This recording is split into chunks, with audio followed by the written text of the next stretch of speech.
Hello বন্ধুরা, কেমন আছো তোমরা সবাই? আশা করি তোমরা সবাই ভীষণ ভালো আছো। আর আমার এই আজকের ব্লগটায় তোমাদের সকলকে ওয়েলকাম। তো আজ হচ্ছে 25শে মার্চ, মঙ্গলবার। তো আজকের দিনটা খুব স্পেশাল, তোমরা তো জানোই। তো সেই কারণে আজকে সন্ধেবেলায় বাড়ির সকলকে আজকে আমি রান্না করে খাওয়াবো। তো রান্না এখন প্রচুর বাকি, চলো রান্নাটা তাড়াতাড়ি শুরু করে দিই। যেহেতু আজকে মঙ্গলবার, সেরকম আমিষ চিকেন মাটন কিছুই আসবে না, যার জন্য নিরামিষের ওপরেই আমাকে রান্না করতে হবে। তাই দুপুরবেলার দিকে আজকে না এই কাবলি ছোলাটা ভিজিয়েছিলাম, ভেবেছিলাম যে নিরামিষের জন্য এইটা করে দিলে সকলেই পছন্দ করবে। তো চলো এটাকে বসিয়ে দিই। আর তোমরা তো সবাই জানো নিরামিষের মধ্যে বেস্ট অপশন হচ্ছে পনির। তো পনিরটাও বার করে দিই। আচ্ছা দাঁড়াও, ফ্রিজে আছে, নিয়ে আসি। পনিরটা একটু বার করে দিলে ভেবেছি আজকে সন্ধেবেলায় সকলকে একটু পনির রোল করে খাওয়াবো। সচরাচর আমরা রোল টোল বাইরে থেকেই খাই, কিন্তু আজকে যেহেতু একটু স্পেশাল ডে আর তার মধ্যে নিরামিষ, তাহলে নিজে রান্না করে খাওয়ালে কেমন হয়। তাই ভাবছি যে একটু নিজে রান্না করে খাওয়াবো। তার জন্য একটু রোল করার জন্য একটু ময়দা নিয়ে নেব, আর ময়দাতে দিয়ে দেবো একটু নুন, তার সাথে পরিমাণ করে দিয়ে দিতে হবে ঘি। চলো ময়দাটা মেখে নিই। দেখো তোমরা চাইলে কিন্তু সাদা তেলও দিতে পারো, আমি এখানে ঘিটা দিয়েছি।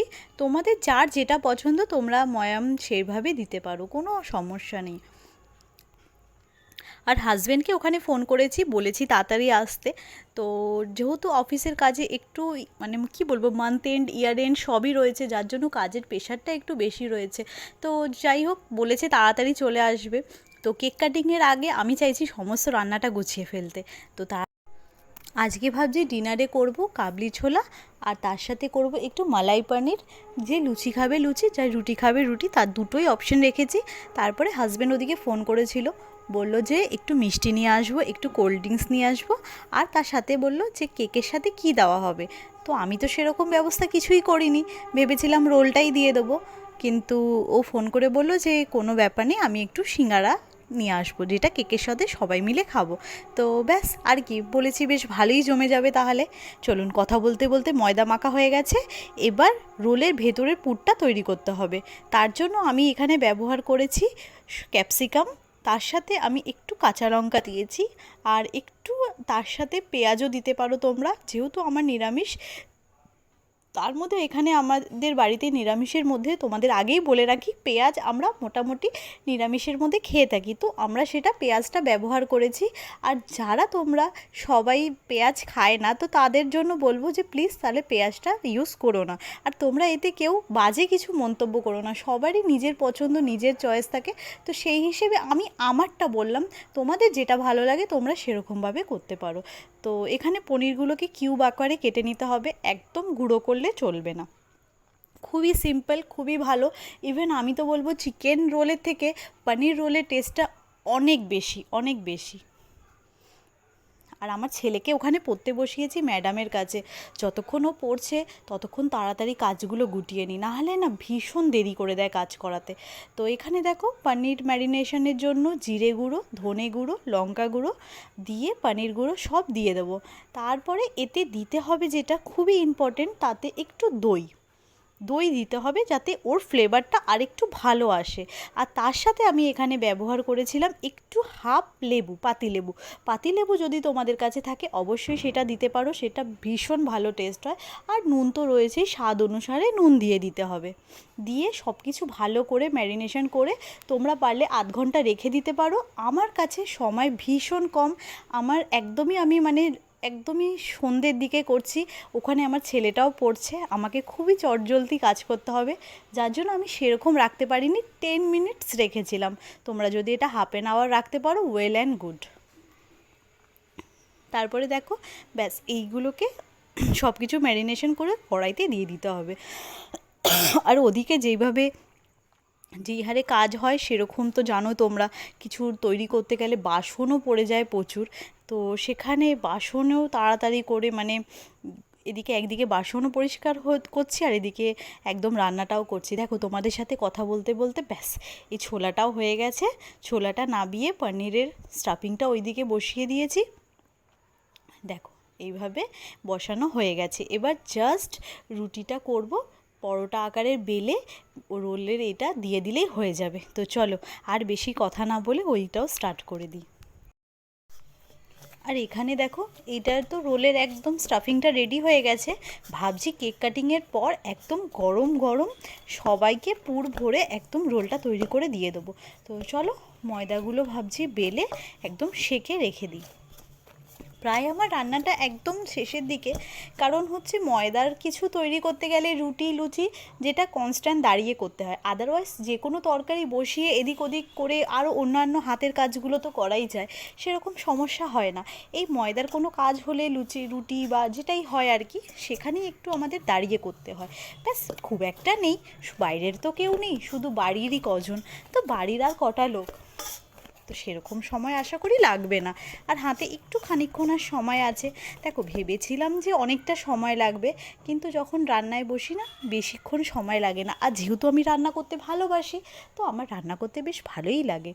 আর এখানে একটুখানি গোল গোল করে লেচি করে লাচ্ছা পরোটার মতো করার চেষ্টা করছি, যদিও আমি একদম মানে কি বলবো তোমাদের, খুব একটা এক্সপার্ট নই, সে তো তোমরা আমার বেলা দেখে বুঝতেই পারছো কতটা এক্সপার্ট আমি। তো যাই হোক, চেষ্টা মানুষকে অনেক দূর নিয়ে যায়, সেটা কথায় আছে। তো চেষ্টা করতে ক্ষতি নেই, সেটাই দেখো আমি চেষ্টা করছি, আশা করি হয়তো ভালো হবে। আর যেহেতু এখন গরম পড়ছে, রান্নাঘরে সময় কাটানোটা ভীষণই কষ্টদায়ক বলতে পারো। তো যত তাড়াতাড়ি সম্ভব এই দিক থেকে সরে গেলে ওই দিকে আবার ঘরটা একটু ক্লিন করে তারপরে সব কিছু জোগাড়জাটি করতে হবে।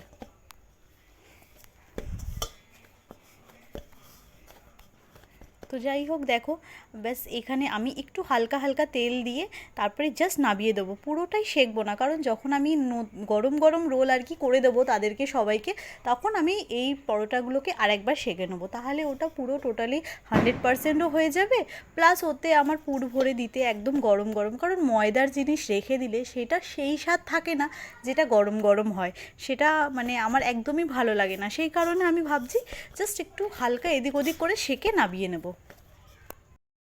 অনেকটাই হয়ে গেছে, ওদিকে ছেলের ম্যামও যাওয়ার সময় চলে এসেছে, উনিও বেরিয়ে যাবেন, তাই একটু আটকে রেখেছি যাতে একটু তাকেও আমি কিছু দিতে পারি। আর এখানে দেখো তোমাদের সাথে কথা বলে রুটি করতে করতে হাজব্যান্ড চলে এসেছে সিঙ্গারা মিষ্টি থামস আপ সব নিয়ে। তো আমি তাই বলছি যে রেখে দাও, আমি এখানে একটু জাস্ট আর খানিকক্ষণ আছে করার পরই আসছি। তো যাই হোক, বলেছিল যে দেরি হতেও পারে নাও হতে পারে, আলটিমেট তাড়াতাড়ি চলে এসেছে, দেখে ভীষণই ভালো লাগলো।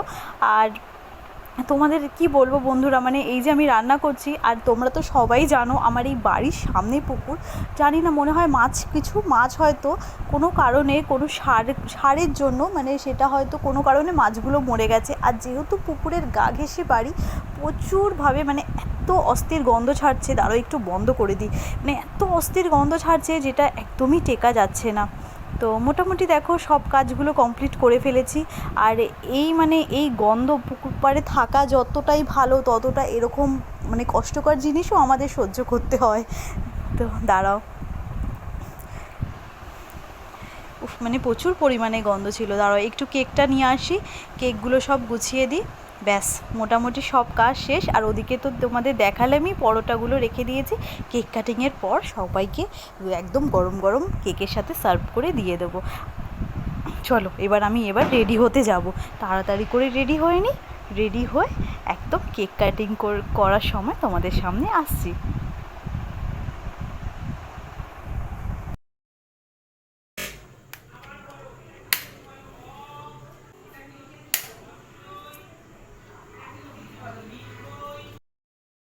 চলো আমি পুরো রেডি হয়ে গেছি, জাস্ট এই মিষ্টি থেকে রসগুলো বেরোচ্ছে, তাই একটু মিষ্টিগুলো একটা বাটিতে রেখে দিই, দাঁড়াও তারপরে তোমাদেরকে দেখাচ্ছি আমি কেমন রেডি হয়েছি।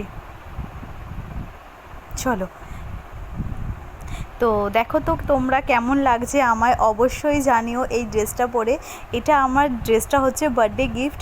তো কেমন লাগছে তোমরা অবশ্যই জানিও, আর এই কেকটা মানে কেমন হয়েছে সেটাও জানিও, কেকটা একটা গিফটের কেক। তো চলো কেক কাটিং করি নিজেদের পরিবার নিজেদের সবাইকে নিয়ে। আর দেখো এখানে একটা দুর্ঘটনা ঘটতে ঘটতে আটকে গেল। আমি যে ওটাকে বন্ধ করেছি কিন্তু ওটা হয়নি, আর আমি ওরকম টেবিলের ওপর ফেলে দিয়েছি। হাজব্যান্ড যদি না দেখতো আজকে একটা বড় দুর্ঘটনা হয়ে যেতে পারতো। তো যাই হোক, সেটা ঠাকুরের আশীর্বাদে, ঠাকুর সঙ্গে আছে, কিছু হয়নি। তারপরে সেই দেখো সেই মুহূর্ত কেক কাটিংয়ের, ভীষণ ভালো লেগেছে, ভীষণ ভালো। তো চলুন, ব্যাস কেক কাটা হয়ে গেছে, এবার সবাইকে কেক ডিস্ট্রিবিউট করার পালা। আর এখানে কাকিমা চলে এসেছিল খুব তাড়াতাড়ি অফিস থেকে। তো তারপরে দেখো তোমাদেরকে এটা দেখিয়ে দিই, জাস্ট মালাই পনিরটা এটা করা হয়েছে। আর এখানে কাবলি ছোলা দেখিয়েছি, কাকিমা এখন আমাকে রোল তৈরি করার জন্য হেল্প করে দিচ্ছে। তো আজ আসি বন্ধুরা, আবারও দেখা হবে খুব শিগগিরই নতুন একটা ব্লগ নিয়ে। ততদিন তোমরা ভালো থেকো, সুস্থ থেকো, আর যদি ভালো লেগে থাকে আমার এই ভিডিওটাকে একটা লাইক করে দিয়ে যেও।